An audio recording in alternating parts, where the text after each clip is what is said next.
तर मी इंदोरला गेले होते, तर तिथे 4-5 स्पॉट्स आहेत बघण्यासाठी. तर सगळ्यात पहिला स्पॉट होता वैष्णोदेवी धाम. तर जसं वैष्णवी देवीचं आहे, तसं तिथं गुफा वगैरे करून तिथे वैष्णवी देवीचं मंदिर आहे.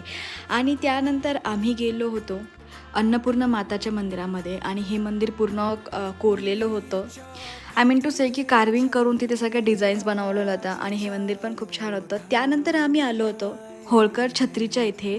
इथे इथे 3 ते 4 छत्री आहे आणि ह्या छत्र्यांच्या खाली जे होळकर परिवारातले लोक ज्यांचे अंत्यसंस्कार झाले त्या ह्या जागा आहेत. त्यानंतर गेलो होतो आम्ही बडा गणेश मंदिरमध्ये. हे जे गणपतीची मूर्ती आहे ही दरवर्षी 1 सेंटीमीटर वाढते. आणि त्यानंतर होतं काच मंदिर.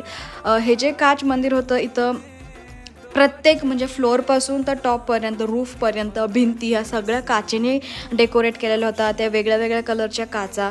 आणि तुम्ही गेल्यावरती इंदोरला नक्की या सगळ्या गोष्टी बघा.